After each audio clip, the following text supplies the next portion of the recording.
Sejam bem-vindos à aula aberta de Fonologia 1 do mestrado em Linguística. É com muito prazer que revejo os alunos da cadeira e dou as muito boas-vindas aos alunos que foram da cadeira no ano passado e a outros que estão presentes e a colegas também daqui da faculdade, do departamento. Como vos disse na última aula, portanto, os métodos de campo que usamos em linguística não são exclusivos da linguística. Portanto, têm competências que são transversais a todas as outras ciências sociais e humanas que trabalham com pessoas, como é o caso da sociologia, da antropologia, etc. Portanto, a ideia principal do dia de hoje é, primeiro, que recebam e compreendam o testemunho de pessoas de outras áreas que fizeram trabalho de campo naquele que vai ser o nosso objeto de estudo, que são as línguas africanas e os crioulos, ou as comunidades africanas, e que portanto, fazer trabalho transdisciplinar ou interdisciplinar não quer dizer ausência de especialização. Portanto, a especialização em linguística, em fonologia é excelente, desde que não seja uma especialização fechada sobre si própria. Portanto, a minha experiência é que, ao contactar com outras pessoas de outras ciências, nós acabamos sempre por aprender e por enriquecer os nossos métodos, a nossa análise e, por consequência, os nossos resultados. Portanto, hoje temos connosco, a começar a nossa sessão, a professora Lígia Ferro, que é professora de Sociologia aqui na casa e presidente da Associação Europeia de Sociologia. A Beatriz Lacerda, que é doutoranda, mestre e doutoranda em Sociologia, que fez uma tese de mestrado brilhante sobre etnografia urbana com as comunidades africanas, aqui do Porto. Depois teremos o Ronaldo Mendes, que é quase mestre em linguística e que fez recolha de campo na Guiné-Bissau, que é o país de origem do Ronaldo, e que tem vindo sempre às nossas aulas. Depois teremos a Maria Isabel Lemos, que é mestre e doutoranda, quase doutorada também, em Antropologia da Universidade Nova de Lisboa, e que nos vai falar da recolha que fez no campo em Cabo Verde, narrativas orais. E finalmente teremos a Menchu, que é doutorada em Ciências Políticas e Administrativas e que fez um trabalho sobre divulgação do conhecimento. Neste momento ela é vice-presidente da Wikimédia Espanha e fez um trabalho de recolha fonética de topónimos do País Basco e também vai apresentar tanto essa parte metodológica de recolha como também a disponibilização dos dados em livre acesso, que também será um dos nossos objetivos nesta unidade curricular.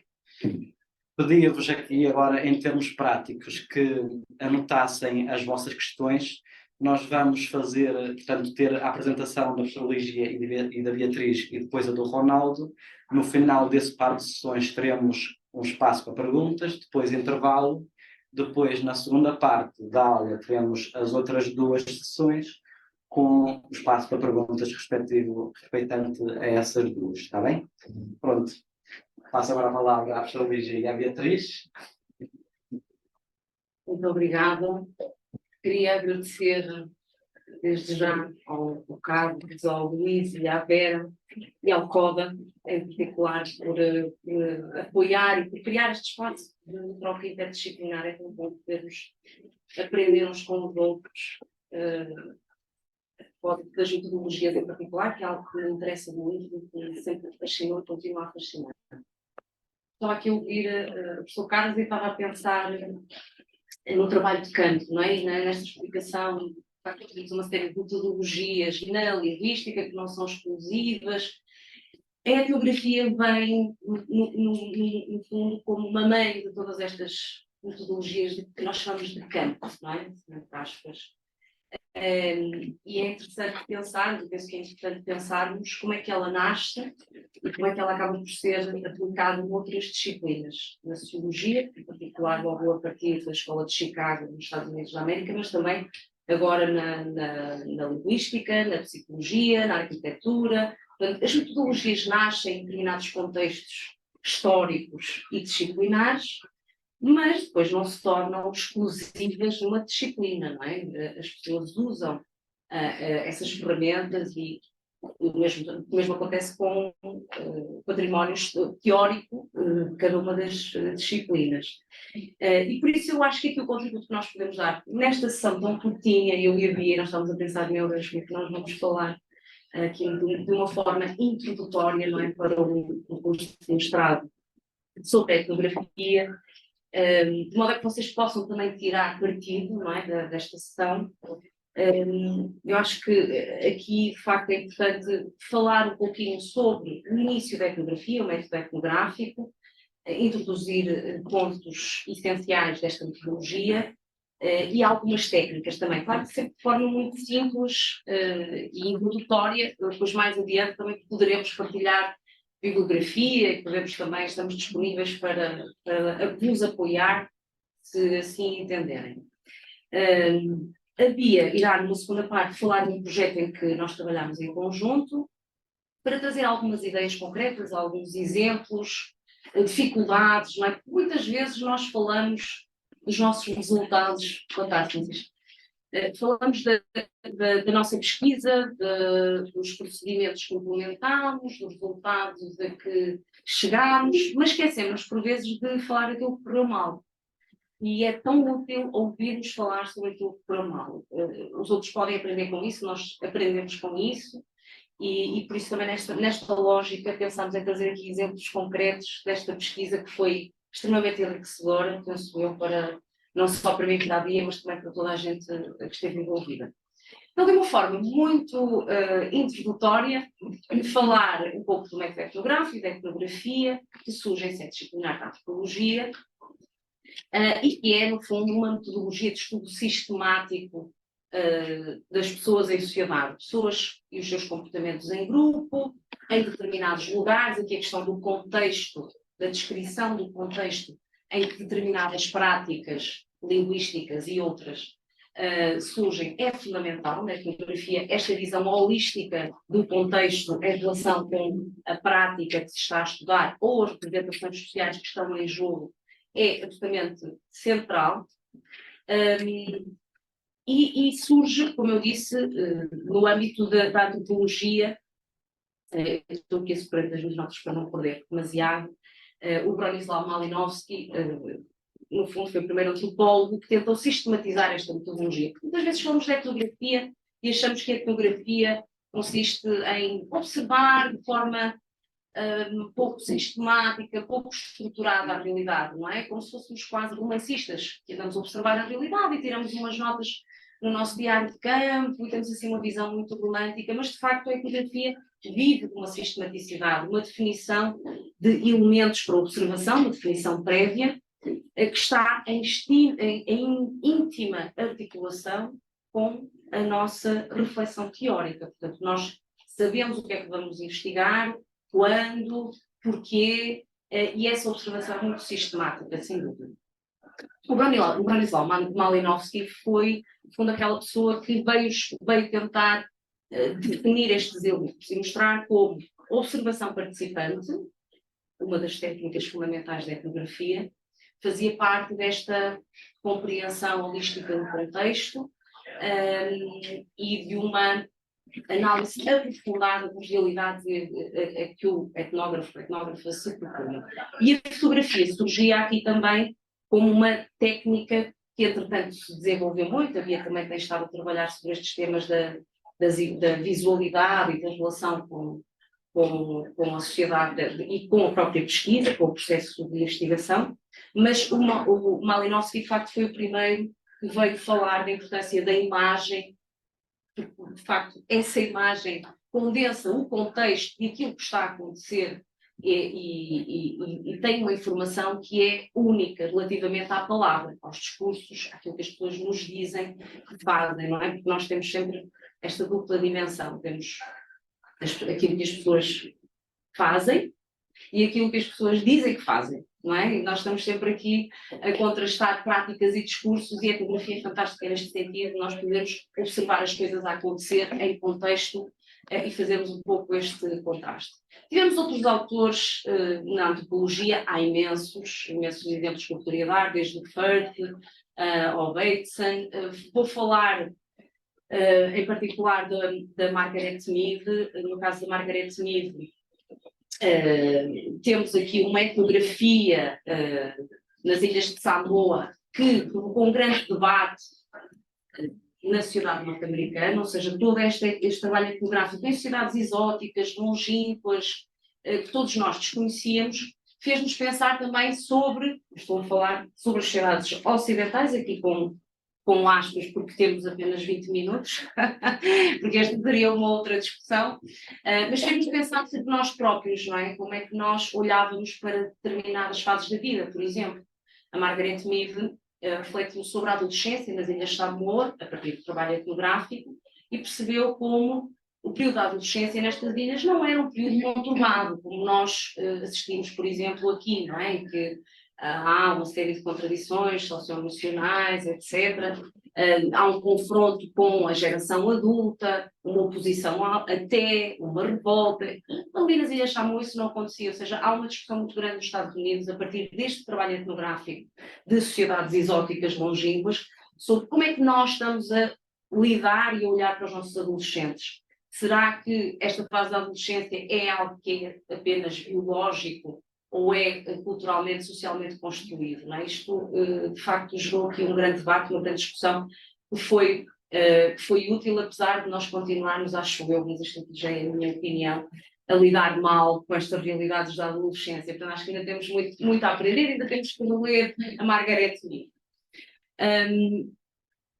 Continuando, e agora não posso dar muitos mais exemplos, mas apenas para sistematizar, esta etnografia feita em sede da antropologia consistia em abordar uma determinada realidade a partir de uma escala microsocial, ou seja, entrar num determinado grupo, relativamente restrito, naturalmente, porque o investigador só podia trabalhar num contexto limitado, não é? Com um número de pessoas limitado, e compreender os modos de comunicação, a linguagem, tentar compreender também os significados culturais das suas práticas, os rituais e por aí fora, não é? Portanto, há esta perspectiva muito micro-situada da realidade que o etnógrafo está a trabalhar. Por outro lado, imaginem, estes antropólogos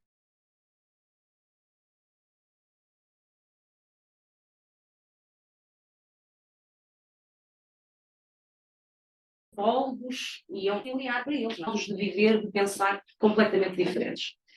É verdade que desde o primeiro momento na etnografia o antropólogo trabalhava muito num quadro interdisciplinar, ou seja, a partir da antropologia, desenvolvia-se trabalho de campo nestas sociedades e traziam-se referências de outras disciplinas. O Lévi-Strauss, por exemplo, é alguém que veio buscar referências da história, da música, da geografia, portanto há muito esta tradição de buscar referências de outras disciplinas.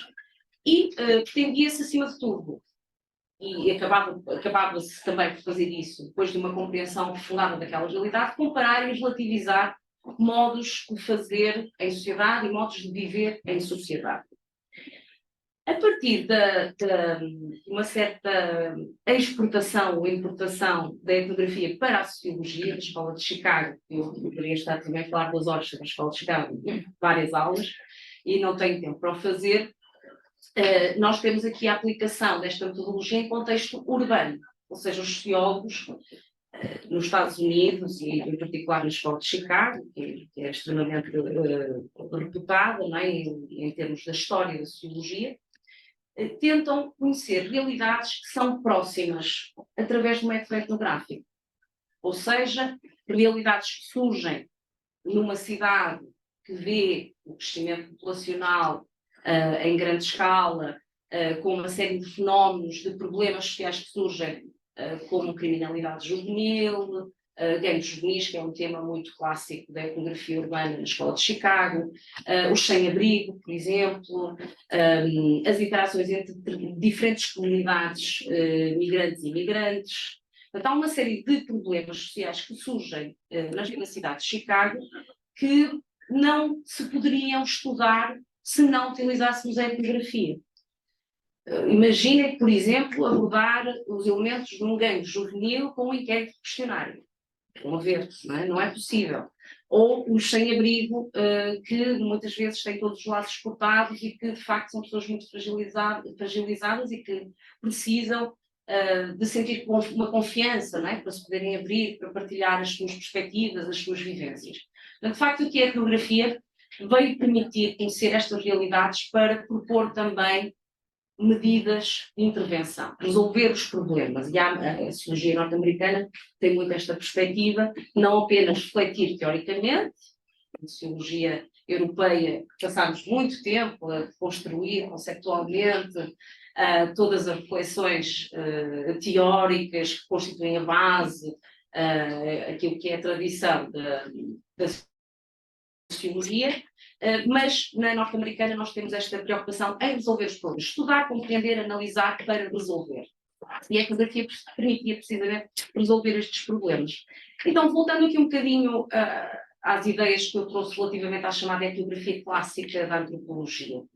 Nesta etnografia urbana, que se começa a utilizar ao longo do século XX na Escola de Chicago, nós não temos apenas uma abordagem micro-situada, ou seja, quando os sociólogos faziam a etnografia na cidade de Chicago, para estudar, por exemplo, os gangues juvenis ou os sem-abrigo, etc., olhavam para determinados grupos e investiam na observação participante, mas articulavam uma escala mais micro-situada com uma escala meso e macro. O que é que isto quer dizer? É que para estes etnógrafos, sociólogos, era muito importante pensar nas políticas municipais, na forma como o espaço da cidade estava planeado, estava desenhado, no modo como determinadas instituições se constituíam e se relacionavam em rede. Portanto, há aqui uma articulação de escalas para conhecer estas realidades que na etnografia clássica da antropologia não surgia, não é? Não existia. Portanto, esta articulação de escalas de observação e de análise é algo que vem caracterizar a etnografia urbana na sociologia e que, de facto, acaba por ser também utilizado noutras disciplinas com esta lógica também, com este princípio de articulação de escalas de análise. Por outro lado, aqui os etnógrafos queriam conhecer uma realidade que era familiar. Portanto, não eram como aqueles etnógrafos antropólogos que conheciam sociedades exóticas e longínquas. Eles estavam na sua cidade, apesar de poderem não estar tão familiarizados com o fenómeno da criminalidade juvenil, era uma realidade que lhes era muito mais próxima. No seu cotidiano, eles tinham um certo conhecimento, tinham alguns elementos que caracterizassem aquelas realidades. E, portanto, aqui, muito mais do que familiarização com o não familiar, o exercício que os etnógrafos tinham que fazer era de estranharem e relativizarem o familiar, precisamente. E na etnografia tudo se passa como se nós estivéssemos a fazer um exercício de leitura. Eu costumo dar esta imagem que acho que é muito boa. Quando nós queremos ler um livro, se nós tivermos o livro muito próximo, não conseguimos ler. Se ele estiver muito distante, também não vamos conseguir ler. E, portanto, este trabalho de nos familiarizarmos com o não familiar ou de estranhar e relativizar aquilo que é familiar, no fundo é um exercício de tentarmos colocar o livro no sítio certo para nós o podermos ler. E é interessante como aqui na etnografia urbana houve muito esta discussão, a partir da Escola de Chicago, e hoje em dia ainda alimentamos este tipo de discussões, todos nós, comunidade científica, sobre esta necessidade de encontrarmos a posição certa para podermos ler uma determinada realidade. Se na etnografia clássica nós tínhamos um trabalho interdisciplinar, ou seja, vários etnógrafos que iam buscar referências de diferentes disciplinas mas a etnografia, de facto, só aplicada na antropologia. Agora, na etnografia urbana, principalmente a partir do momento em que foi aplicada na sociologia, mas também outras disciplinas mais tarde, nós temos um trabalho num quadro realmente interdisciplinar, ou seja, há várias disciplinas que contribuem até para estudar a mesma realidade, mas a metodologia deixa de ser um exclusivo de uma determinada disciplina e temos aqui trocas muito mais intensas entre disciplinas. Em vez de estudarmos apenas um pequeno grupo, aqui já temos o estudo de atores, de práticas, de situações, em diferentes contextos da cidade, considerando também redes e fluxos que se vão desenhando na cidade e, portanto, considerando essa movimentação e essa mobilidade no mapa urbano como uma característica fundamental da compreensão do conhecimento que é preciso produzir sobre uma determinada realidade. E dito isto, porque não tenho muito mais tempo, deixa-me só ver aqui, já quase praticamente esgotei o meu tempo, queria só introduzir-vos às principais técnicas da etnografia. Obviamente, como eu já referi inicialmente, quer na antropologia, quer na etnografia urbana e na etnografia que se produz hoje em dia, noutras disciplinas, nós temos, por exemplo, uma área do design e o chamado co-design, que hoje em dia aplica imenso a etnografia, a psicologia social também, temos um vasto número de colegas da psicologia social que aplicam a etnografia. Estou-me a lembrar do nosso etnógrafo urbano, aqui no Porto, que é o professor Luís Fernandes, professor precisamente na Faculdade de Psicologia e Ciências da Educação, e que é provavelmente o maior especialista em drogas e toxicodependências em Portugal, que fez a sua etnografia no bairro do Aleixo, Pinheiro Torres e Pasteleira, e que, de facto, através da etnografia e da sua vivência nestes bairros, estudou aquilo que ele chama dos territórios psicotrópicos, considerando não apenas consumos, mas também tráfico de drogas como uma rede muito densa, digamos assim, de práticas e de representações, e que é um etnógrafo urbano, completamente, não é? Mas também noutras áreas do saber, não apenas nestas que eu mencionei, mas também noutras áreas, na linguística de campo, não é? Que temos aqui algumas técnicas também de etnografia a serem acionadas. Então, a observação participante é, de facto, aquela técnica fundamental da metodologia etnográfica. Sem nós conseguirmos integrarmos, não como um nativo, porque nunca seremos um nativo, e aqui poderíamos também ter mais uma sessão só sobre isso. O William Foucault, que é uma das referências da etnografia urbana na sociologia, fala disso muito bem, não é? Nós nunca podemos ter a ilusão, vamos ser um nativo, não seremos nunca, mas temos que conhecer os modos de comunicação, conhecer os significados culturais que estão presentes naquele contexto e termos uma posição no terreno, digamos assim, não é? Encontrar o nosso lugar, digamos assim, no terreno. Isto implica uma estadia prolongada, implica tempo. Os tempos que correm, não é? Que tudo se quer para ontem. Queremos produzir tudo muito rapidamente. Por vezes é difícil mostrar que a etnografia e a metodologia etnográfica e este conhecimento que é tão rico e tão aprofundado exige tempo para estar com as pessoas, mesmo que não estejamos a recolher dados diretamente para a nossa pesquisa. Estar com elas, ouvi-las sobre o seu cotidiano, fazer outras tarefas que não têm nada a ver com o nosso projeto de pesquisa. Portanto, esse tempo de partilha é fundamental para produzirmos um conhecimento aprofundado e conquistarmos também a confiança, que é um elemento fundamental do observação participante, conquistarmos a confiança das pessoas com quem estamos a trabalhar. Portanto, esta imersão na realidade, através de uma estadia prolongada no terreno, não há assim uma fórmula, mas nós costumamos dizer que 6 meses a um ano será um ano. Se pensarmos na antropologia, tem que ser mais, não é? Porque na antropologia, eu tenho uma grande amiga minha antropóloga que estudou durante, sei lá, quase 10 anos um bairro, não é? Na antropologia, de facto, uma estadia ainda mais prolongada. Mas na sociologia nós costumamos dizer de 6 meses a um ano, se investirmos diariamente nessas idas a campo, que conseguimos conquistar a confiança das pessoas e encontrarmos o nosso lugar no terreno. Isto implica uma grande convivência com os outros, mas também uma compreensão do outro, ou seja, colocar-nos no lugar do outro. Nunca conseguiremos pensar exatamente como o outro, mas colocar-nos no seu lugar, tentarmos colocar na sua pele, para tentarmos entender como é que o outro pensa a realidade. Isso é fundamental no exercício da observação participante, colocar-nos na pele do outro. Segunda técnica muito importante, e porque o meu tempo está a chegar ao fim, o diário de campo. Sem a observação participante e sem o diário de campo, nada feito. Porque nós podemos até conseguirmos implementar muito bem a nossa técnica da observação participante e conquistarmos confiança, termos, no fundo, conseguirmos recolher muita informação, mas se essa informação não está registada, ela vai desaparecer. E o diário de campo, no fundo, é o suporte em que nós registramos de modo sistemático essa informação. No diário de campo, normalmente nós definimos elementos, aquilo que chamamos de elementos observacionais, ou seja, não é um diário em que nós registramos aquilo que nos apetece quando nos apetece. Vamos para campo e hoje pensamos, hoje não me apetece muito registrar.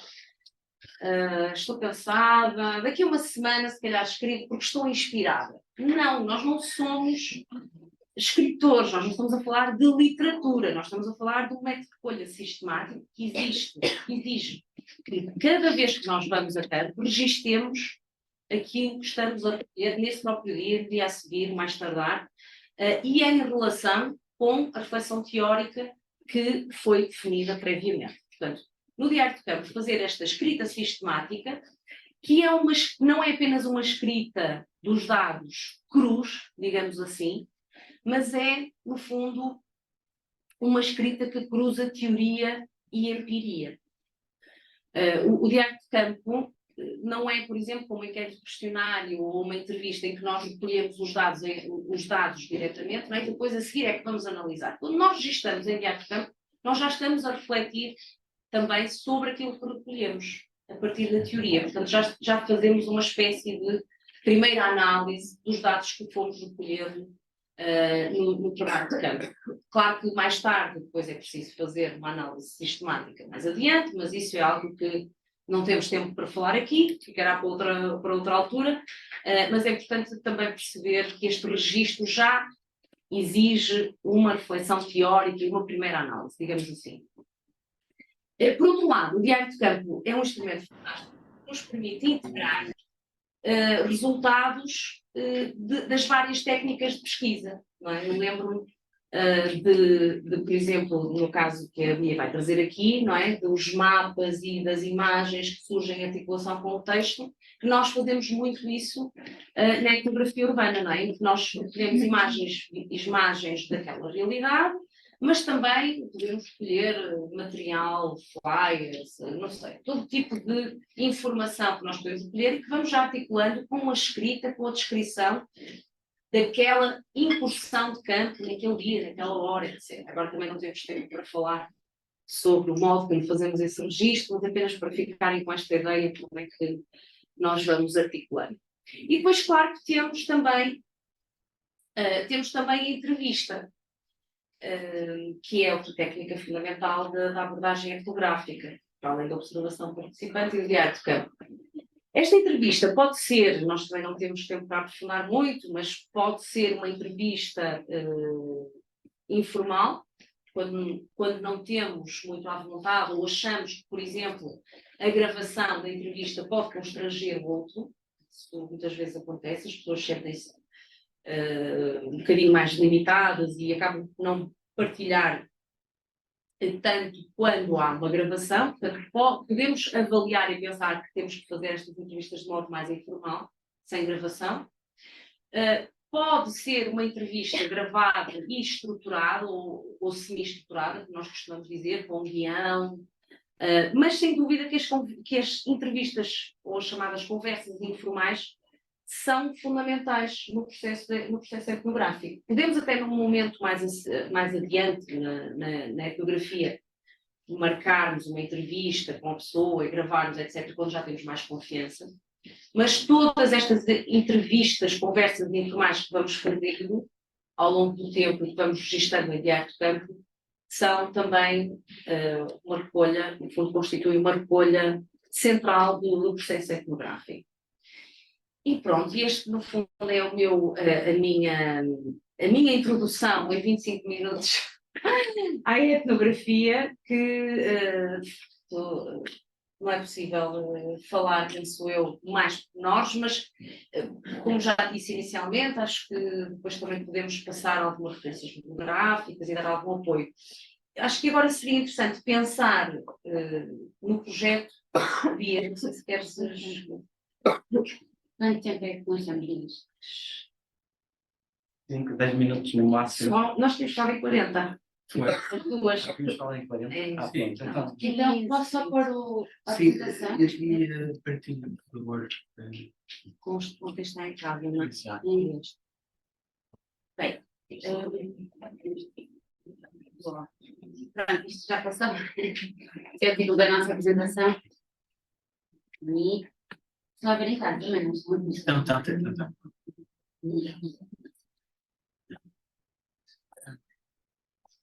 Acho que podes maximizar mais para baixo. Já tens que cuidar. Não sei.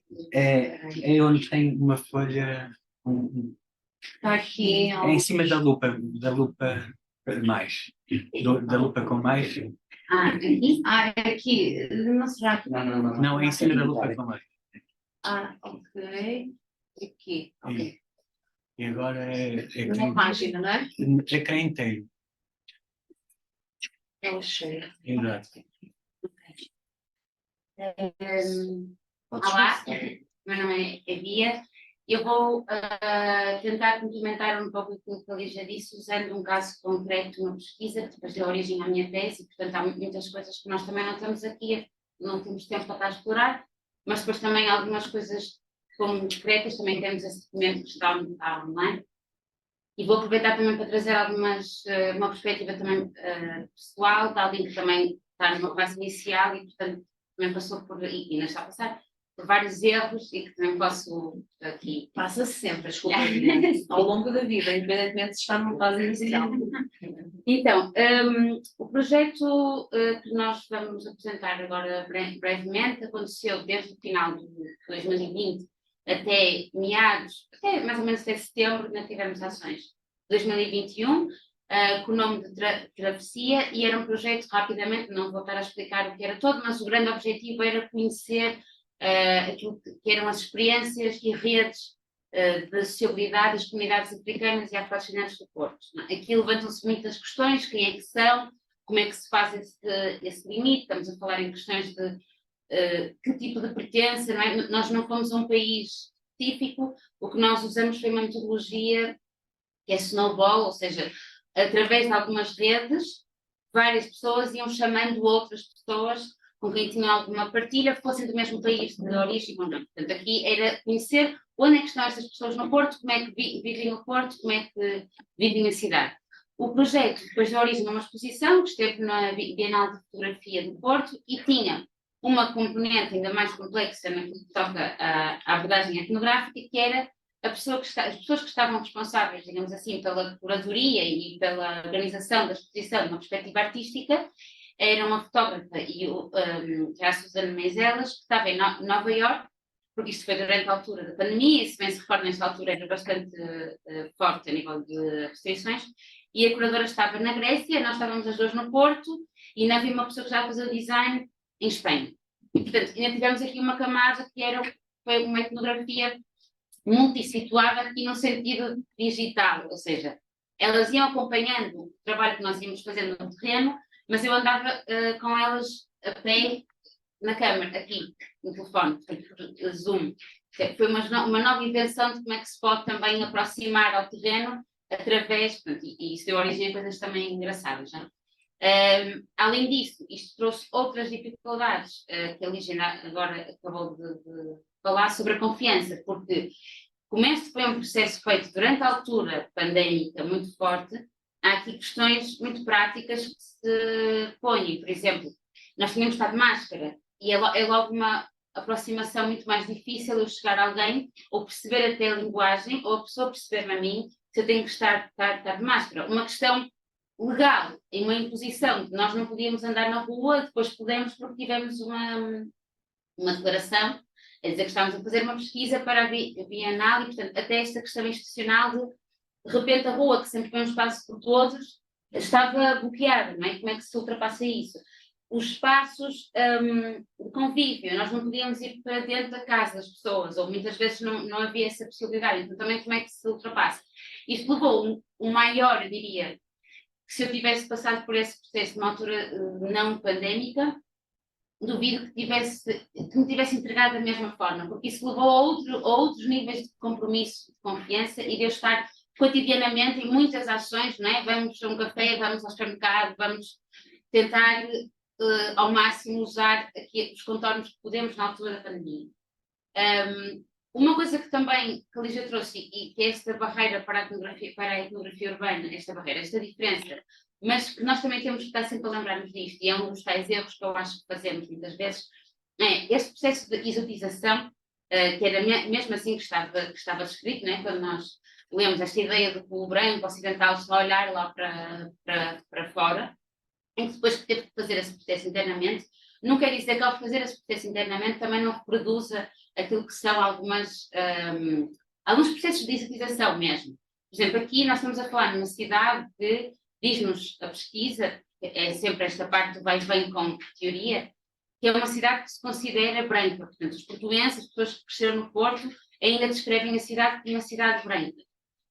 E, além de branca, que não é racista. Portanto, há estas duas concepções e aqui também intercalar as várias escalas, não é? Eu sei que estou a atuar, por exemplo, estou a falar com pessoas que vêm, não sei, de Angola, num determinado bairro, mas eu ao fazer isso nunca me posso esquecer qual é a relação, por exemplo, que Portugal tem com a Angola, ou quais é que são as políticas públicas, se é que as há, para integrar. Há uma série de escalas, como a Lídia estava a falar, que nós não necessariamente trazemos para o cotidiano quando estamos a fazer a etnografia, mas que não deixam de estar aqui presentes, porque sem isso também estamos a atuar no vazio, não é? Estamos a responder a nada.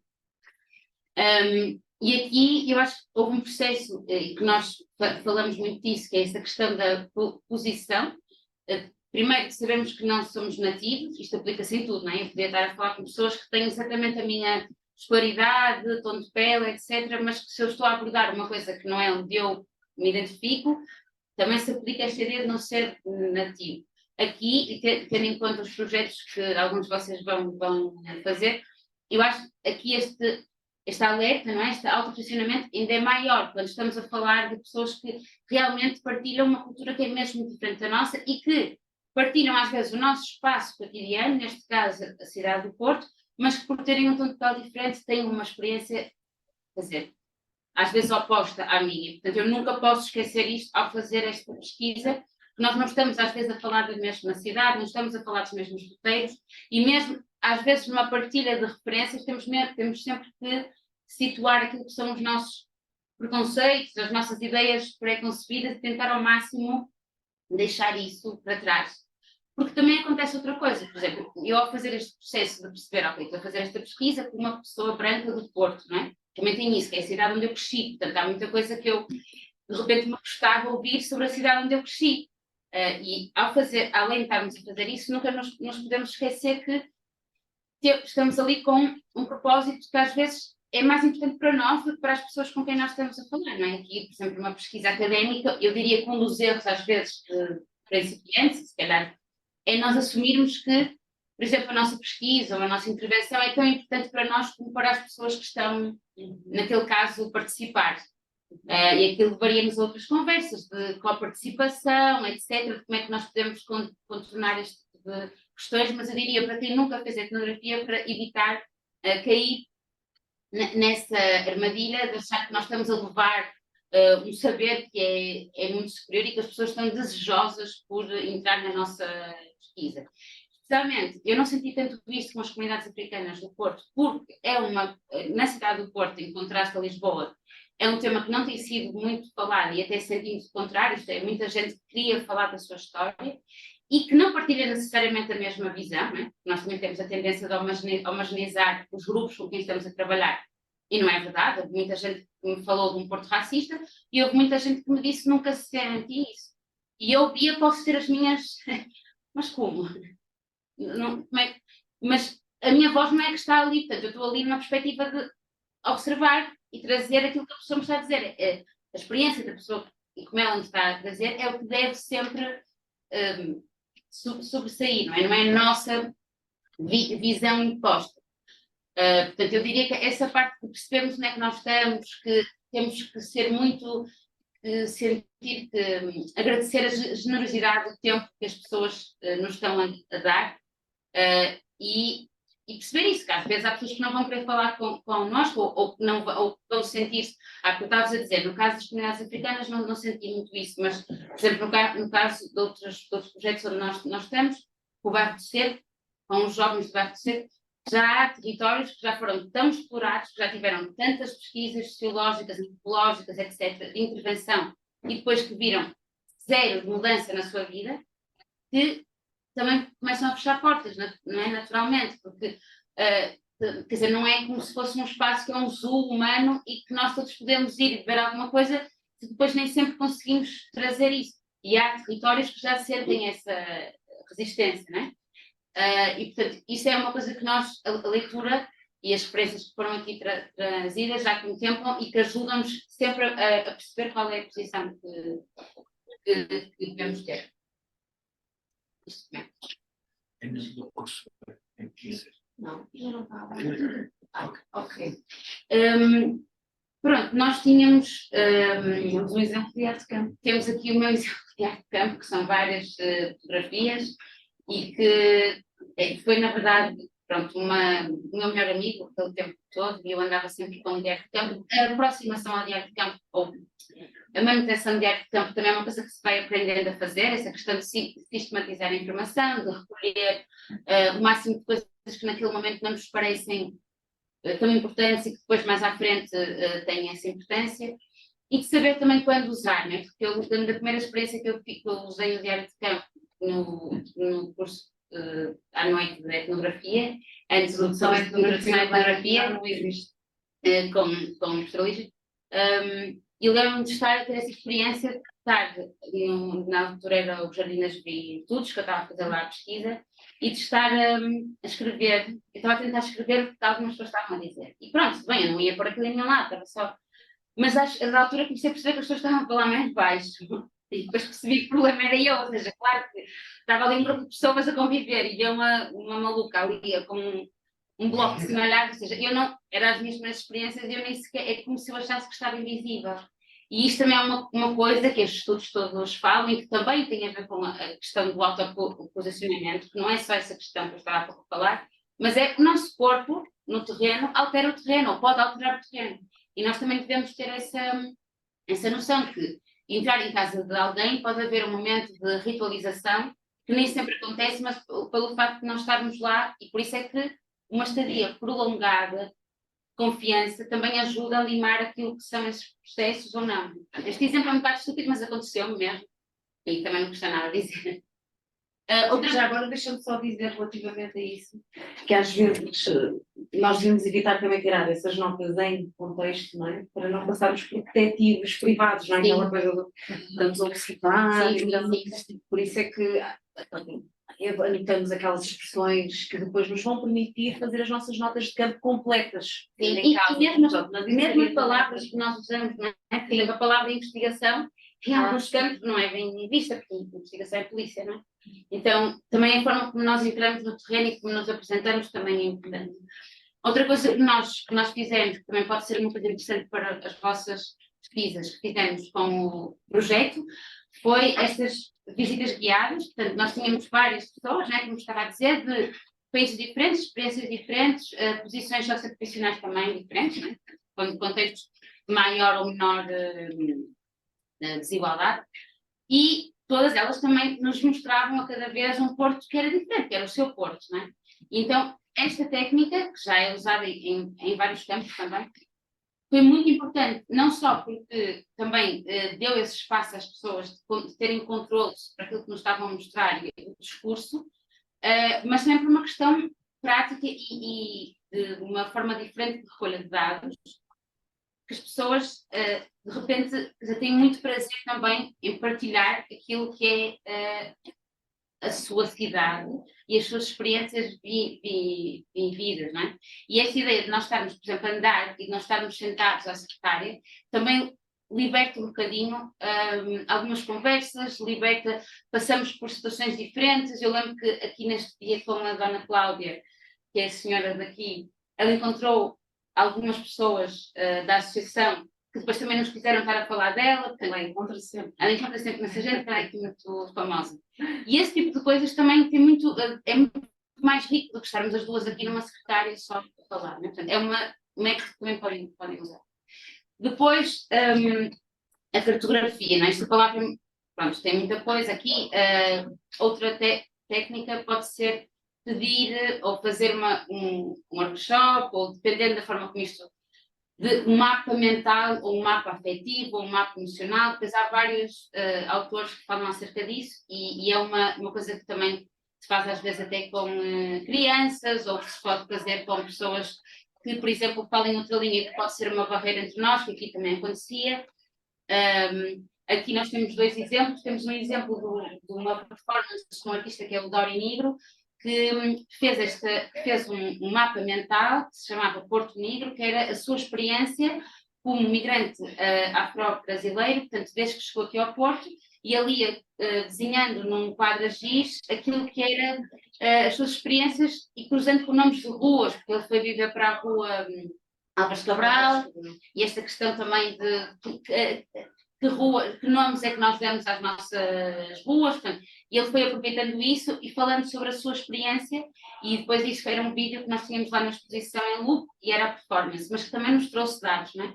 E a outra foi uma pesquisa, portanto, além de podermos pedir às pessoas, que eu acho que é uma forma muito mais até democrática e de envolver, que as pessoas nos façam esse mapa daquilo como imaginam, e aqui nós temos dados muito objetivos. Por exemplo, a nossa exposição foi na reitoria, que eu diria que é um centro até bastante central na cidade do Porto, e eu lembro-me de no dia da inauguração estar a falar com um jovem que é o Júnior, tem 22 anos, e que estava a dizer, mas eu não sei onde é a reitoria. E o Júnior é de Cabo Verde e mora à beira do Estado de Dragão, no bairro de Ponte Mil. E eu estava a dizer, reitoria à beira dos Leões. Não sei o que é os Leões. Ok, aquele bar que é o Piolho. Ou seja, comecei a dar referências que são as minhas referências. Né? Eu estava a tentar explicar. Vai ser os aliados, e à medida que estávamos a falar, eu comecei a perceber que aliados, não? Para trás, não? Então, a referência, o mapa do Júnior, que já mora aqui há uns anos, é Campanhã Marquês, que se calhar para vocês, não sei se todos conhecem o Porto, mas toda a zona central, onde está, né, as decisões, onde está sim, onde está a administração, onde está a maior parte dos eventos culturais, artísticos, não dizia nada. E isto, com esse exercício de mapa mental, é visível, porque as pessoas não desenham que não conhecem. Então é uma boa forma, nós aqui não fizemos muito isso, mas em outros projetos já, e é uma boa forma de trazer. E aqui é uma forma de esquematizar a informação também. Portanto, daquele lado, que é um mapa que nós fomos, a equipa foi fazendo com identificações, não só lugares que nós íamos trazendo de pesquisa, mas lugares que outras pessoas tinham, e também uma coisa interessante que a gente fez aqui, foi, antes de complementar com as informações que vinham do terreno, nós fizemos uma pesquisa de, se eu quisesse conhecer, se eu fosse uma turista, é um bocado este exercício, não é? Se eu fosse uma turista, se eu fosse um ET, como é que eu posso estranhar aquilo que me é próximo? Se eu quisesse conhecer a vida africana do Porto, e por africana o que é que eu digo? Restaurantes, galerias, lojas, etc., o que é que eu encontro quando eu faço a pesquisa? E foi interessante, porque depois nós confrontamos isso com algumas pessoas que estavam a trabalhar connosco, da nossa equipa, por exemplo o Dori, e percebemos que muitos negócios até eram pessoas brancas, ou que não tinham eco nenhum, ou seja, as pessoas nem sequer conheciam. Isso também pode ser interessante, é outra forma também de esquematizar a informação.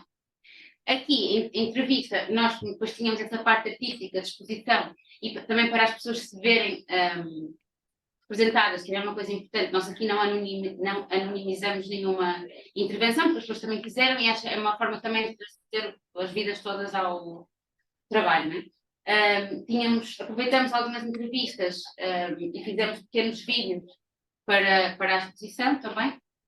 Mas isto depois já ter a confiança, lá está, porque a câmara também é uma coisa que limita muito, não é? E depois a fotografia, que foi a grande da nossa exposição, se vocês entrassem, tinha estas partes de vídeos e a performance, mas a grande parte eram fotografias anotadas, que é uma técnica que esta fotógrafa, a Susan Meiselas, trouxe, e que já é usada em muitos ambientes, em muitos países, e que era, nós pedíamos às pessoas para ou trazerem uma fotografia que era importante, ou tirarem uma fotografia do Porto a partir destas perguntas de como é que se sentem no Porto, como é que se sentem o Porto, como é que vivem a cidade, etc. Então tínhamos uma série, e depois tivemos aqui este momento de workshop, não é? Onde elas também estavam online, com as máscaras, estão a ver que havia sempre... Era híbrido, exato. E trouxe-vos, por fim, alguns exemplos para também verem, que estavam lá na exposição. Por exemplo, aqui é um barbeiro antigo, porque foi uma das coisas que nós também percebemos aqui no Porto, que não aconteceria, não teríamos percebido isso se não fosse a etnografia, lá está outra vez, com inquéritos não tínhamos chegado lá, que é a importância que tem a rede de barbeiros aqui na cidade do Porto para quem é imigrante africano ou para quem é afrodescendente, portanto, uma importância que é política, que é institucional e que dá um acompanhamento que outros órgãos não dão. Então aqui, por exemplo, tem um rapaz, o Ardi, que desenhou um barbeiro que já está fechado. Esta fotografia ele tirou-a e é da montra, e ele está a lembrar, e esta importância que a fotografia traz também, que é a possibilidade de nós vermos uma memória. De outra forma, também pela palavra também não tínhamos, não tinha esse impacto. E ele diz, né, onde tudo acontece, isto tem muita força, de repente vemos esta imagem. Aqui também as memórias de um bairro. Isto é ali o bairro do Carvalhido, as memórias de uma altura onde havia uma associação africana e que tinha uma festa, portanto já não acontece. Aqui é clube, é um discurso muito triste sobre uma rapariga em estudos africanos que se sentiu bastante discriminada. Pronto, isto também está, depois eu posso enviar. Isto é um bairro do Rio Bom, que é um bairro também pessoas de Cabo Verde que vivem em condições deploráveis na cidade do Porto. Isto é ali no Shopping Brasil e outra vez, por exemplo, um shopping que nós passamos, que é aqui na Funda. E foi o senhor a dizer, ninguém imagina que passa aqui que tem uma escola que 70% dos alunos aqui são africanos. Esta questão de nós vermos um edifício que de repente é descoberto por... não é descoberto, não sei, as pessoas conseguem nos levar além, não é? Conseguem nos dizer a nós para descobrirmos outras partes que nos estamos a ver. Aqui no salão, Dominique. Pronto, e por fim, o último slide é essas oportunidades que já fomos estando a falar, que de outra forma, sem a etnografia não teríamos, nomeadamente combater o etnocentrismo, criar novas formas de saber, aprofundar o conhecimento e também democratizar a produção de saber e enriquecer, está tapado, mas deve ser uma frase que está bem, não sei o que é que diz aqui, as pesquisas. Exato, usando modos de expressão que não são apenas, lá está, o conhecimento científico, o escrito. E é isto.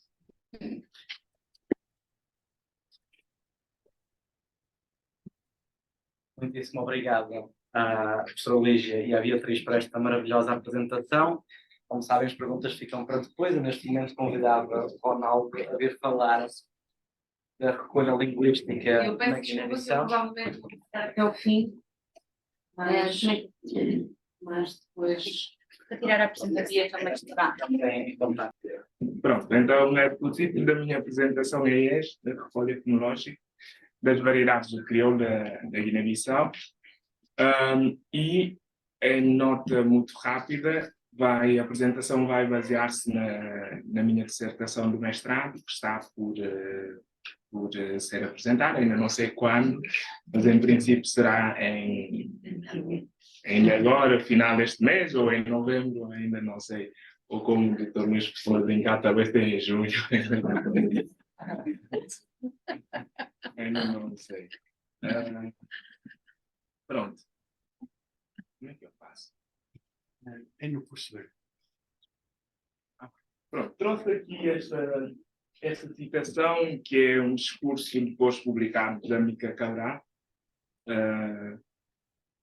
anos antes do seu assassinato, em que justamente fazia uma reflexão em torno do que é cultura, do que a luta envolvia, o que é língua, e do aproveitamento político que se estava a fazer em volta do crioulo e de várias outras línguas, dezenas de línguas africanas locais da Guiné-Bissau. E ele dizia que era preciso ensinar aos guineenses como é que o crioulo vem do português para que rapidamente os guineenses consigam aprender e saber falar português, porque havia muita gente já nessa altura a dizer depois da independência o crioulo tem que ser imediatamente a nossa língua de ensino e a nossa língua oficial, ou então uma das várias línguas locais. E a Mica Cabral fazia então essa questão. E achei muito interessante trazê-la aqui. Justamente também por ligação que o português tem com o crioulo, por ser a sua língua de base lexical. E a minha apresentação vai ter essas partes. Numa parte introdutória vou tentar apresentar quais são, de acordo com a literatura,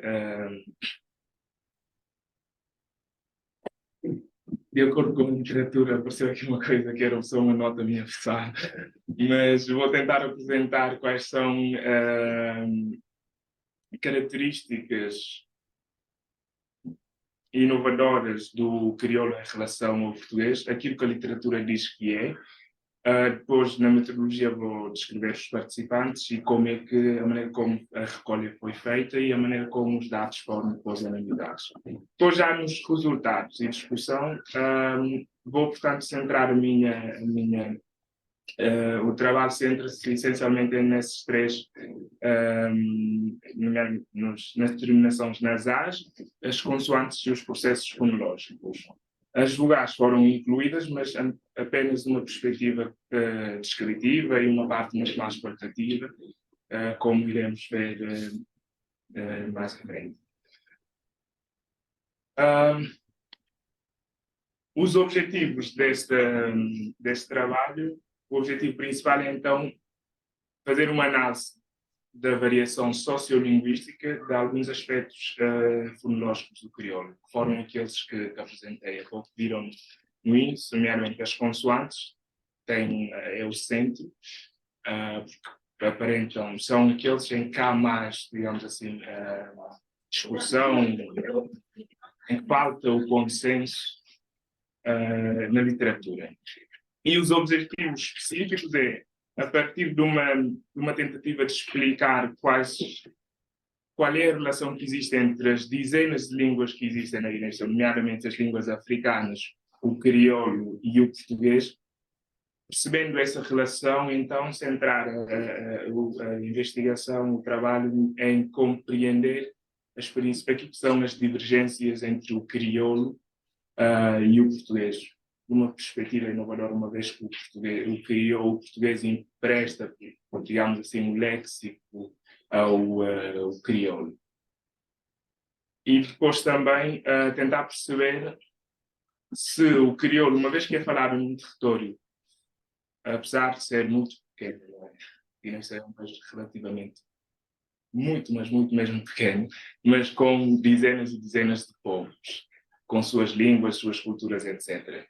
Tentar perceber se por essas questões existe uma variação ou não no crioulo. E também tentar perceber quais são os motivos, o que é que motiva essa variação fonológica essencial. Rapidamente,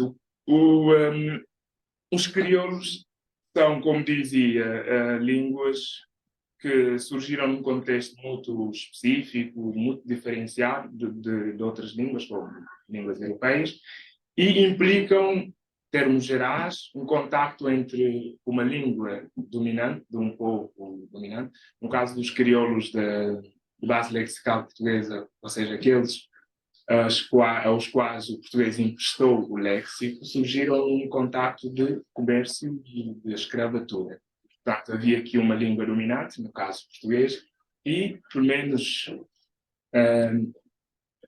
no nosso caso em específico, dezenas de línguas. E, portanto, de acordo com... existem várias propostas de explicação do surgimento da origem dos crioulos, mas, pelo menos, de acordo com essa perspectiva, envolve esse contacto entre línguas dominantes e dominadas, e depois passa por um processo de chamado pidginização, ou seja, um léxico, se quisermos, uma língua muito rudimentar de contacto apenas, que depois, quando se estabiliza, vai através do processo da chamada criolização, ou seja, a partir do momento em que, ao longo do tempo, nascem crianças que já adquirem essa língua como sua língua materna, então surge um crioulo. E ainda essa perspectiva avança que, com o tempo, há a tendência do crioulo ir perdendo as suas características, as primeiras características, em evoluir em direção à língua lexicalizadora. Mas, como disse, isto é apenas uma proposta, existem várias outras propostas. No caso do crioulo da Guiné-Bissau, existem também várias, ao longo do tempo foram surgindo propostas de explicação de como é que o crioulo da Guiné-Bissau surgiu e onde é que especificamente terá surgido. Baltasar Lopes, que é um linguista cabo-verdiano, em 1957, numa obra que chamou de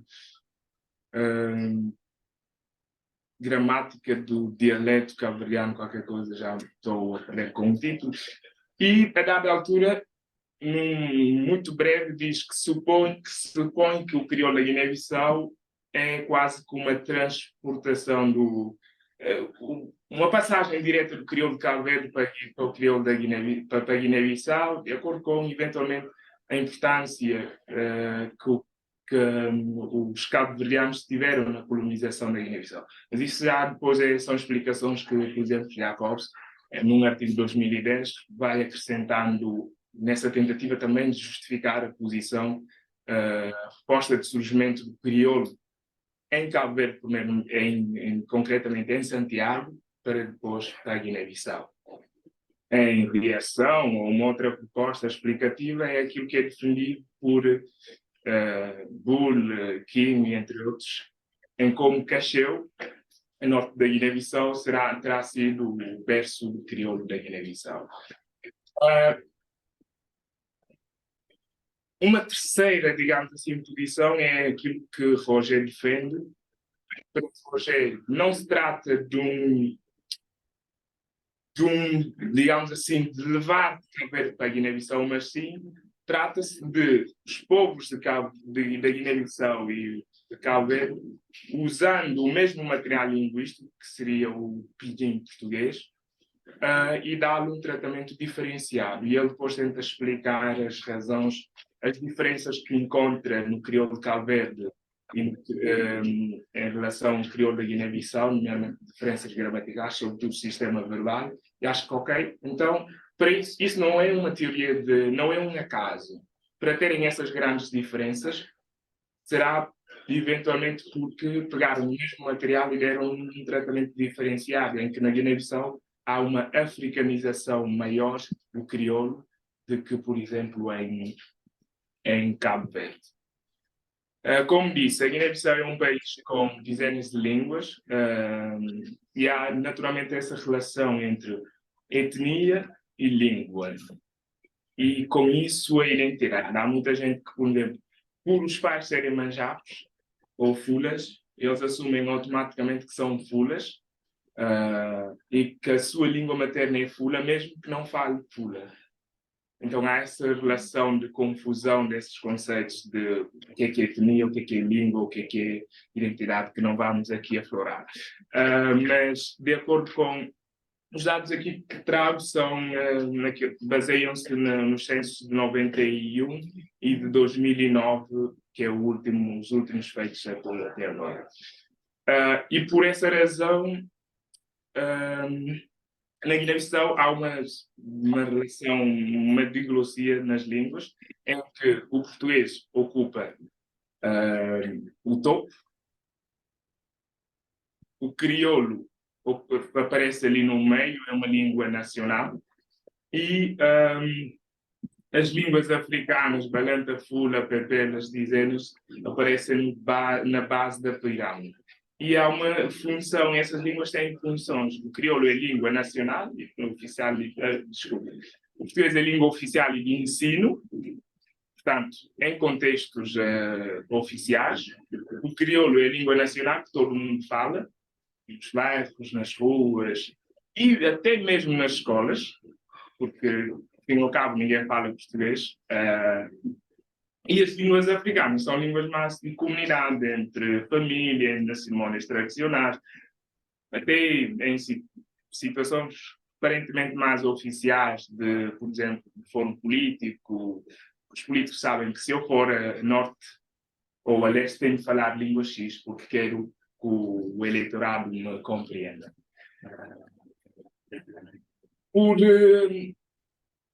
esses elementos que foi apresentando, o que me motivou a fazer este trabalho é por o crioulo, porque existem várias línguas na Guiné-Bissau e eu sou manjabo. Tenho a minha segunda língua materna é manjabo. Poderia pensar em trabalhar nisso, mas não. Porque o crioulo é língua nacional e essa ideia de porque temos de ter aqui uma língua que nos une a todos também é um dos motivos. E por ainda ser, infelizmente, até os dias de hoje, uma língua quase exclusivamente oral. Também por haver muito poucos estudos linguísticos, particularmente no campo da variação. E, portanto, as minhas questões de investigação são essas. Que relações é que existem entre essas línguas na Guiné-Bissau? E o centro, como estava a dizer, é perceber se o crioulo tem ou não variações e o que é que motiva essas variações.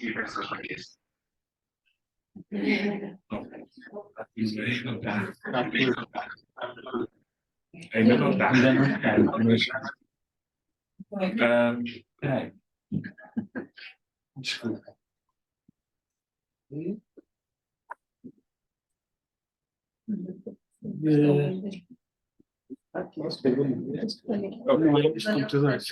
Ok, como dizia, portanto, essas são as principais, a nível quer consonântico e vocal, são as principais características que foram sendo apontadas ao longo do tempo como diferenciadores do crioulo. Portanto, vemos que quando em português se usa o V, em crioulo usa-se o B. Por exemplo, vaca é vaca, tradicionalmente. Chave é chave, por aí fora. Algumas, como esta aqui do G para zero, para nada, é aquilo que depois fui também observando que afinal existe. Por exemplo, desde, pode ser desde, como se, mas também pode ser desde. Sobretudo nos falantes adultos não escolarizados. Eles não só, em alguns casos, despalatalizam, mas sobretudo eliminam por completo esse fonema. Metodologia. Portanto, os participantes, inicialmente, a professora Clara lembrará disso, nós tínhamos pensado aquilo qualquer coisa como 10, 10, 10. 3 grupos, 10, 10, 10. Mas depois, são no total 28. Porquê? Porque adultos é mais complicado de encontrar, tinha muito pouco tempo para fazer trabalho na Guiné, fiz, como irão ver depois, foi uma recolha de 3, 4 dias. Na apresentação anterior diziam que na sociologia era uma coisa entre 6 a 1 ano, portanto aqui é completamente... o tempo não dava. Fiz 2 semanas em Bissau, por isso, mesmo depois dos contatos, foi difíceis. Por intermédio de um professor universitário, que é meu amigo, onde recolhi os dados na Universidade Amílcar Cabral Pública, e ele tentou contactar alguns estudantes, mas com indicações minhas, eu quero estudantes um público mais diversificado, tenham línguas étnicas diferentes, por exemplo. Então, as variáveis são grau de escolaridade, idade, género, e aqui por género aquilo que é tradicional na linguística, homem ou mulher. E por também, como é comumente aceito na Guiné, que existem duas variedades, aqueles que falam crioulo fundo e o crioulo leve, inclui isso como uma variável de menade. Portanto, desde o ensino secundário, idade compreendida 17 a 22 anos, e quase todos eles têm um crioulo como a sua língua materna, a primeira e a única língua materna. Desde os estudantes universitários, 22 a 30 anos, quase todos eles têm o crioulo como a sua segunda língua. E adultos maiores de 56 anos, quase todos como segunda língua. Há um que tem o crioulo como primeira língua, que é assim uma exceção, o outro tem como a terceira língua. Portanto, pares de 5 para secundário e universitário e 4 para adultos. Recolhe teve 3 momentos. Numa primeira parte em que pedia fizessem uma apresentação geral, dissessem os nomes, a idade, o que é que gostavam, o que é que não gostavam, uma apresentação geral. E fizessem juízo de valor, por exemplo, em relação ao que é que acham como é que acham que são vistos quando falam crioulo, em determinados espaços, e quando falam português. E aqui é interessante que muitos deles dizem que acham que quando falam crioulo são vistos como é comum, é mais um a falar, né? Quando falam português aí já é um inteligente e eventualmente um super adotado.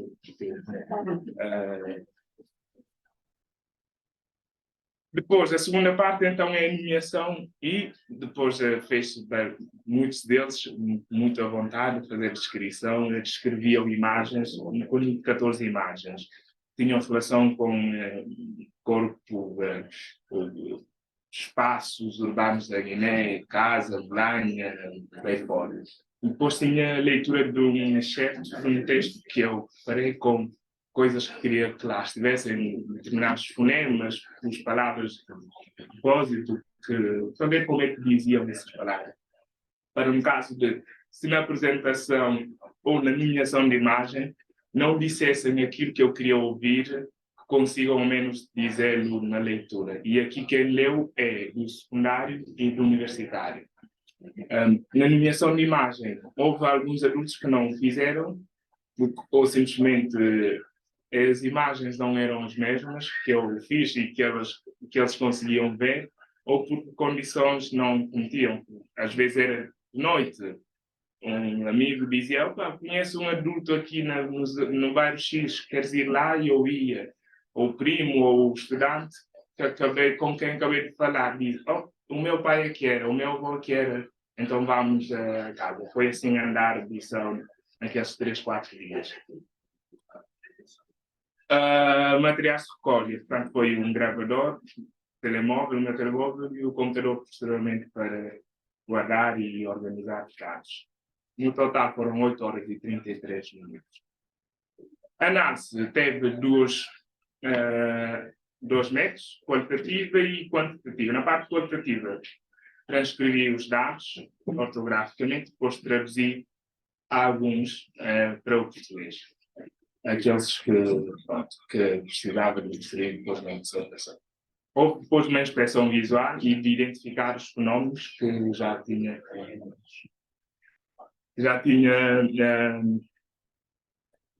definido. Depois a parte quantitativa, portanto, houve essa extração de dados, criar tabelas de inovações por cada falante, criando uma lista, transcrevi o texto, então corri o texto, ver em cada palavra que características existem que fazem que preciso de tratar na minha dissertação. E depois, então, houve essa contagem de inovações, em que a contagem de inovações e a sua frequência, que equivale ao número de inovações reais, dividida por potenciais de inovações. Ou seja, eu estou à espera que o B seja B. Mas se depois não for, eu tenho que dividir isso por inovações que são reais, depois dos outros serem. Depois houve um tratamento gráfico que vamos ver. Portanto, os resultados, essas são inovações tratadas, quer consonânticas vocálicas, depois de tons e, dentro disso, tons e terminações nasais. Há aqui um pequeno detalhe. Alguns não foi possível tratar alguns graficamente, portanto, assumir de forma perceptível, que é assim, porque também a maior parte dos autores descreve isso como assim. Por exemplo, se eu disser caro, caro, é mesmo, não tenho como, nem consigo dizer, e muitos chineses também não conseguem dizer. Portanto, assumir isso assim.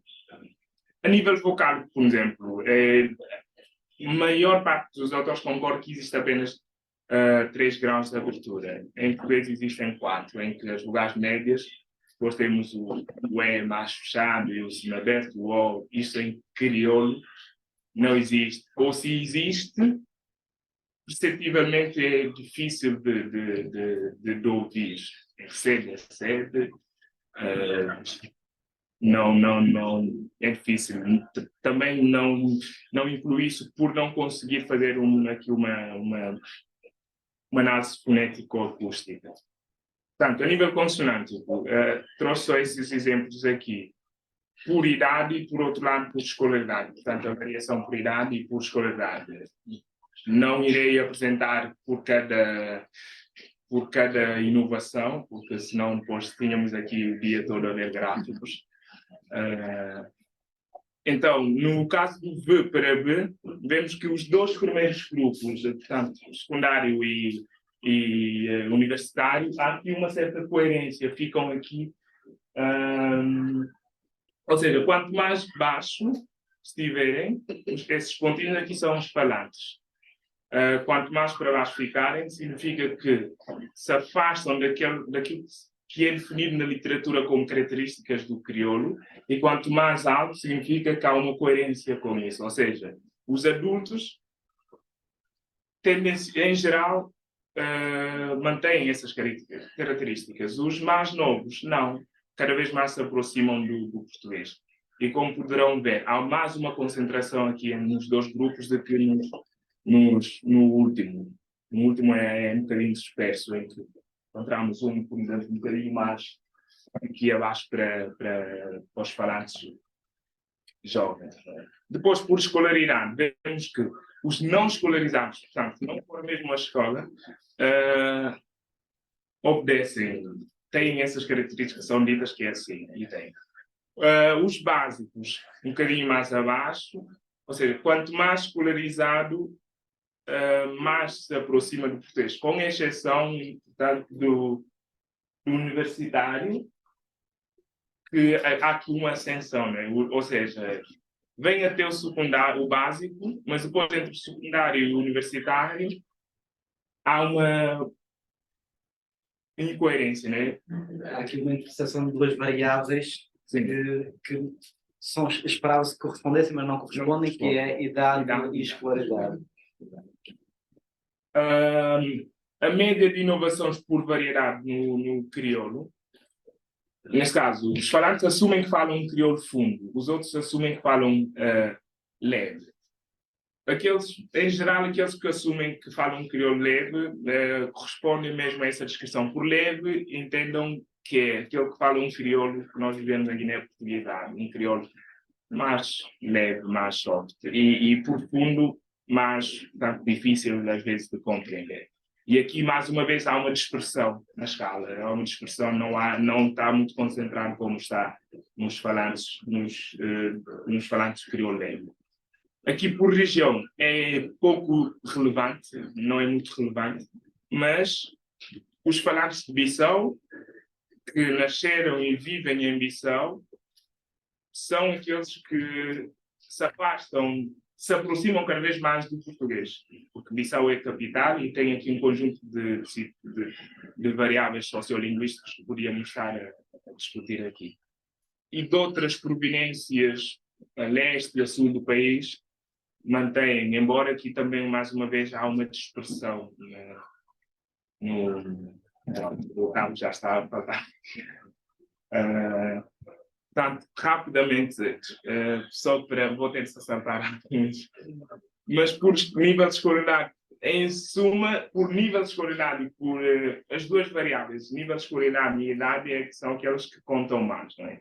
E a média aqui por idade, como estava a dizer, os dois grupos, mais uma vez, essa aqui é a média geral, os dois grupos, mais uma vez, apresentam uma coesão, enquanto que os falantes acima de 56 anos encontram-se dispersos no grau. Em conclusão, as línguas africanas e o crioulo perdem cada vez mais a sua importância, apesar de, por exemplo, o crioulo ser língua nacional, em relação com o português. Existem, portanto, essencialmente duas variedades do crioulo, como é comumente aceito, mas que nós aqui tentamos mostrar quais são essas características, que é vocálicas, consonânticas e a nível de processos fonológicos. E, portanto, como dizia, o que causa, sobretudo, essa variação é a idade e a escolaridade. Muito obrigado.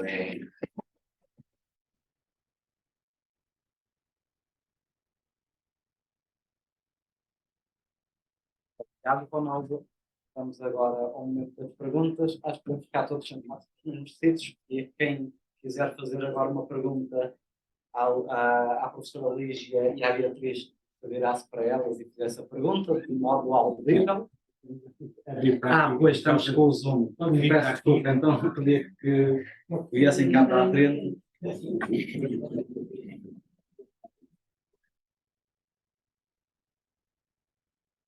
Ou Ronaldo, podemos intercalar. Portanto, quem quiser fazer uma pergunta, por favor, ponha o braço no ar. Também em casa. E quem estiver a assistir por Zoom, se não quiser colocar a pergunta oralmente, pode escrever e nós lemos a pergunta.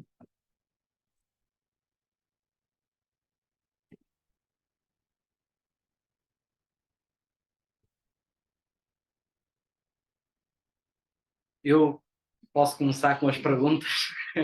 Eu vou começar com a ordem das apresentações. Achei muito interessante as duas apresentações, ou melhor, as três. Em relação à apresentação da professora Lígia, caso não tenham percebido, nós vemos que a sociologia tem uma coesão metodológica que está, ninguém me atira pedras por causa disto, mas que está um bocadinho à frente da linguística, porque nós ainda estamos muito numa fase em que estamos a descrever línguas exóticas e estamos a braços com a necessidade de descrever línguas que estão rapidamente a desaparecer. Portanto, estamos ainda um bocado presos àquela ótica, se calhar, da etnografia clássica. E a linguística de campo urbana é um campo ainda muito recente, com 4 a 5 anos, e ainda olhado um bocadinho de lado. E depois, o que me chamou muito a atenção é a questão da importância realmente do trabalho etnográfico associado à linguística, porque na linguística, apesar de nós termos aquilo que chamamos listas de vocabulário básico, que supostamente são aculturais ou desprendidas de culturas, quanto mais se tem feito trabalhos quantitativos, e concretamente eu estou a fazer um trabalho com o Fábio sobre a transferência do português para dois crioulos da Índia, o Korlai por um lado e o Damão por outro, nós vemos que a estabilidade dessa transferência é determinada pela forma como aquela sociedade vê o português. Portanto, num contexto do Korlai, em que há uma aldeia em que os falantes do crioulo são cristãos, ou seja, no sistema de castas indianos estão à parte da sociedade, mesmo dentro da mesma classe social, os termos de parentesco do português são pouco estáveis. E numa sociedade como a de Damão, em que o português era língua administrativa e teve presente durante mais tempo, os termos de parentesco são mais estáveis nessa transferência.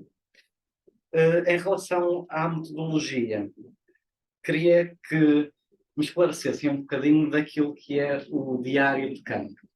Porque a ideia que passou para mim, pelo menos, foi a de que o diário de campo é um diário de recolha estruturada do trabalho que se faz no campo diariamente. Desculpem a redundância.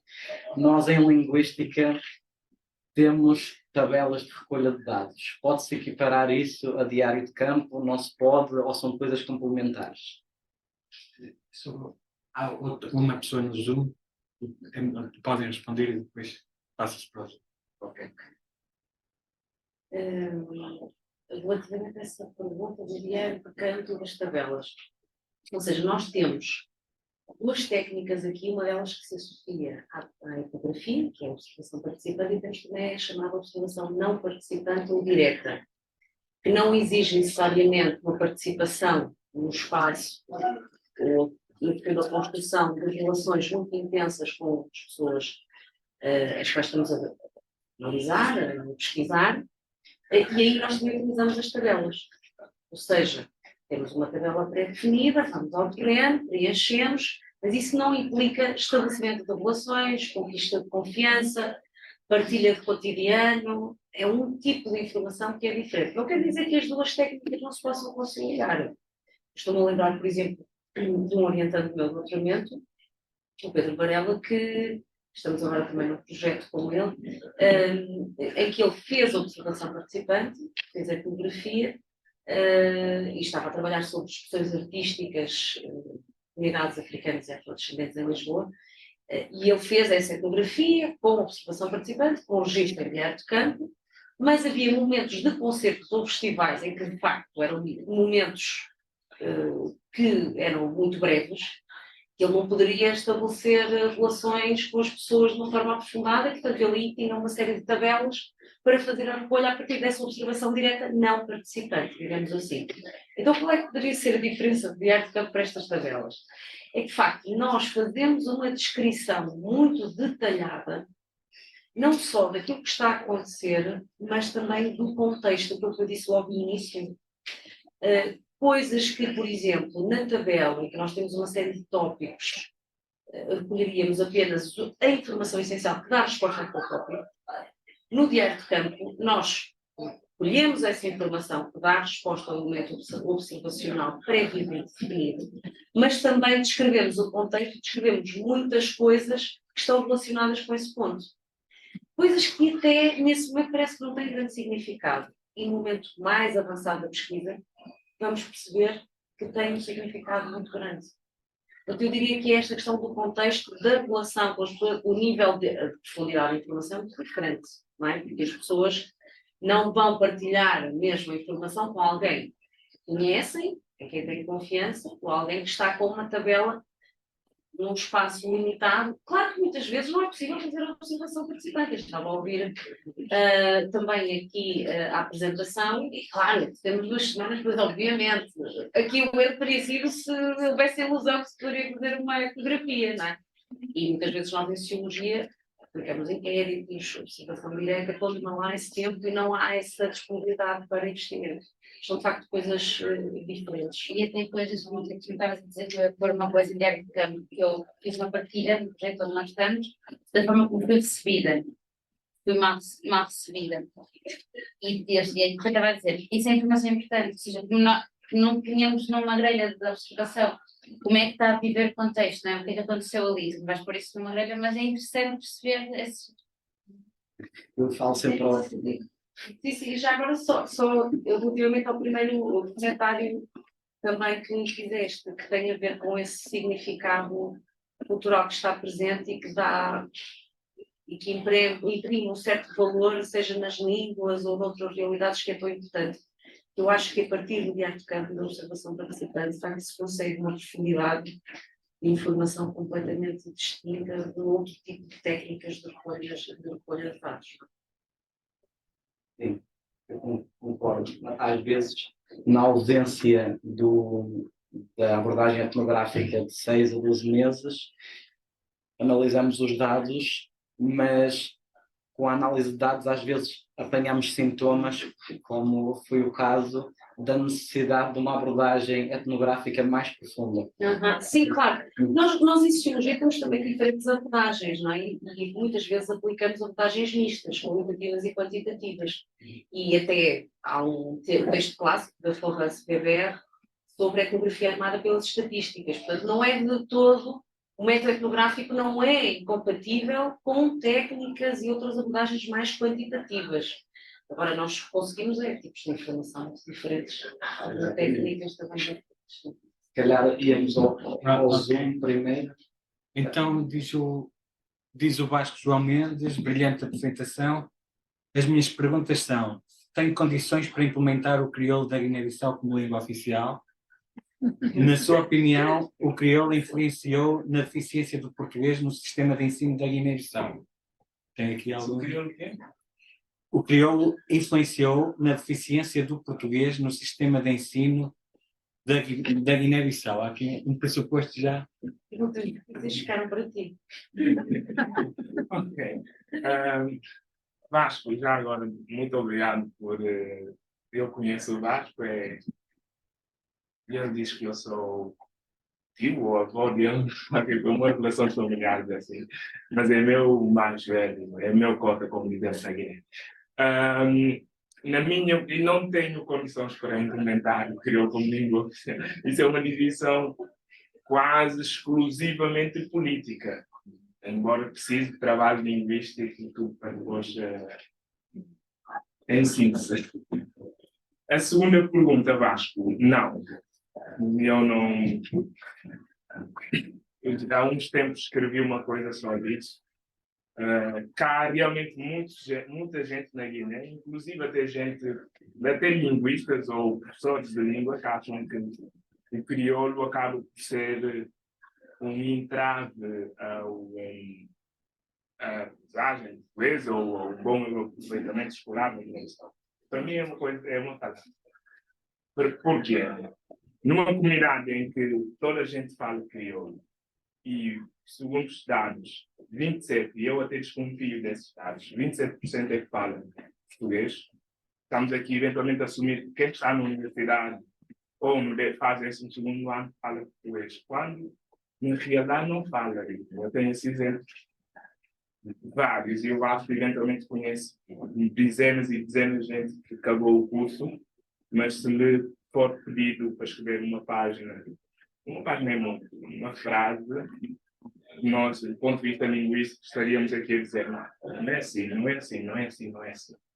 Portanto, não é o crioulo, antes, pelo contrário, é a maneira como o português é ensinado. Porque é que uma pessoa na Guiné-Bissau, quando vai para uma escola de francês, em meses fala francês ou inglês, e quando passa 12 anos ou mais, no ensino para fazer 12º, não consegue dizer uma frase sem ter erros. Quer dizer, erros todo mundo faz, né? Nós estamos a dizer aqueles erros.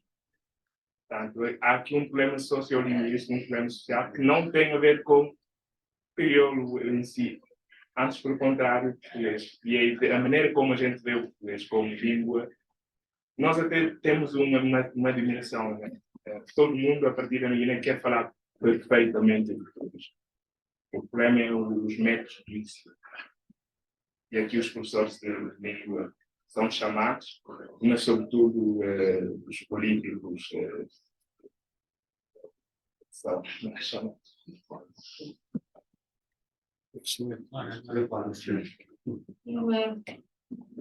Eu, professor Ronaldo, tinha só uma observação. Eu acho que gostaria que o método tinha sido implementado muito rapidamente, em 2 semanas, mas, na verdade, eu acho que cobriu isso de uma maneira muito boa. Porque, por um lado, o grupo está disponível a dedo. Portanto, a observação que queria fazer, o grupo foi selecionado rigorosamente desde antes do inquérito. E isso tinha um plano B. Se não aparecessem as variáveis que queria analisar, tinha o texto construído. Tinha uma construção com todas as variáveis que queria analisar. E eu acho que saiu muito bem neste expliquei. Eu acho que, e ao início fez uma análise de variação que é, eu acho que é bruta. A análise de variação do crioulo é único. Eu espero que vá correr muito bem na sua prova e a professora Arguente vai certamente falar disso. E a outra pergunta era para os colegas. Há um momento em que se percebeu, quando a Diana estava a falar, que há um problema, o paradoxo do observador. A presença do observador altera os dados. E a minha dúvida é como é que ultrapassam? Como é que ultrapassam esse paradoxo? Porque a presença do observador já altera os dados daquilo que está a ser observado. Sim, eu acho que essa é uma pergunta para 1 milhão de euros, ou seja, eu acho que não há uma resposta assim objetiva. E não sei até que ponto é que altera os dados, ou seja, há uma questão aqui da posição, ou altera sempre os dados, né? Altera a situação. Eu acho que altera às vezes a situação, ou pode alterar a situação. Não sei se altera os dados como uma conclusão depois daquilo que nós estamos a trabalhar. Aí duvido, acho que se for um acompanhamento, por exemplo, no caso que nós estávamos a falar deste dia, se for um acompanhamento feito prolongado, sistemático, de confiança, essa entrega é uma forma de ultrapassar isso. Porque os dados como conjunto de conclusões, de extração de informação, etc., que não é só nossa, mas quer dizer, que é a nossa visão, que é a visão das pessoas com quem estamos, que é o vem à teoria, etc., acho que não altera. Se tivermos essa vigilância sempre. E aquilo que eu estava a falar, por exemplo, não só da nossa presença física, mas da nossa presença de género, por exemplo, uma coisa que até tu falas da questão o género da pessoa que está a fazer a investigação também pode trazer coisas diferentes, não é? Eu se estiver, por exemplo, a entrevistar, sei lá, mulheres sobre a condição de engravidar, não sei, estou agora a inventar, é diferente se for eu a falar, se calhar, ou se for, não é se calhar, vai ser diferente, ou se for o Carlos.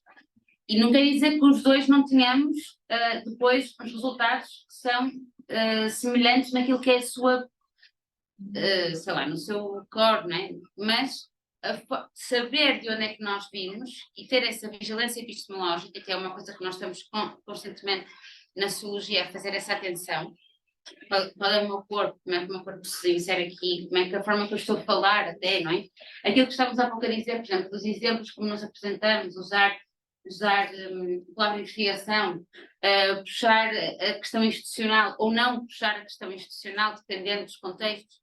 Acho que são pequenas estratégias depois também no terreno que nós percebemos, conhecendo também as pessoas com quem estamos a falar, ou seja, mesmo que seja um terreno que eu não sou familiar, tenho que ter uma noção, tenho que ter uma pesquisa feita, tenho que ter um trabalho exploratório que me permita também perceber quais é que são os códigos que vão de alguma forma não anular, mas atenuar um bocadinho essa presença. Eu acho que há aqui umas questões também importantes só para acrescentar um bocadinho o que a Bia está a dizer. Por um lado, a questão do recorte empírico da realidade, não é?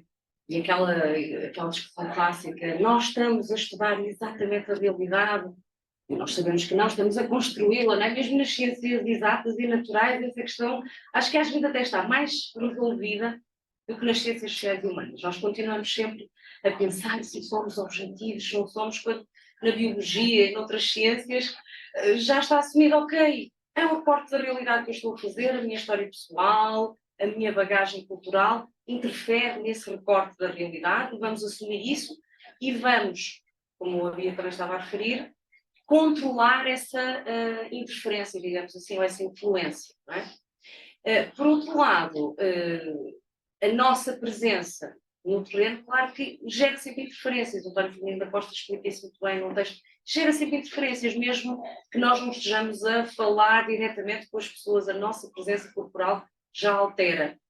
Mas os instrumentos de recolha de dados, independentemente de nós estarmos lá fisicamente ou não, estou a pensar, por exemplo, no inquérito questionário, também são informados pelo nosso património cultural, a nossa história pessoal, etc. Portanto, nós ignorarmos isso, acharmos que vamos ser extremamente objetivos, quase como se fôssemos robôs e conseguíssemos captar exatamente a realidade e estar a ignorar algo que é absolutamente incontornável.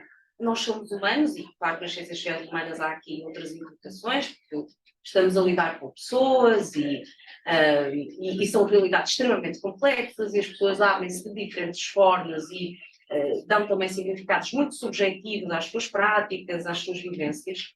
Portanto, aqui a complexidade pode ser ainda maior do que nas ciências exatas e naturais, mas mais vale assumir essa complexidade e, sem dúvida, que uma relação mais próxima com as pessoas, um conhecimento mais aprofundado do contexto, nos permite controlar muito melhor a interferência que temos no terreno, não é? E compreender os significados desse mesmo terreno. Eu pedia que acabássemos a sessão. Era só também, é só, pronto.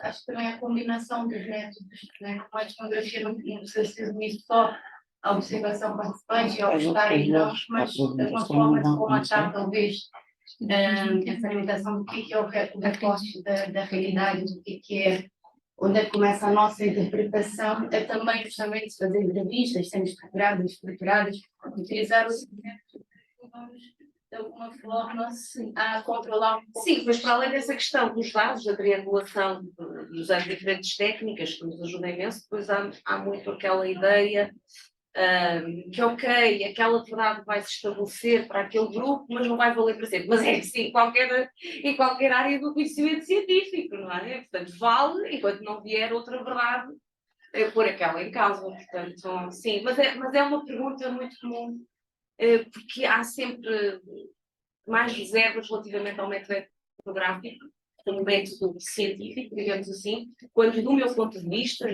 daquilo que é a minha experiência, acaba por ser um método fortíssimo desse ponto de vista. Vamos terminar então uma salva de palmas enorme.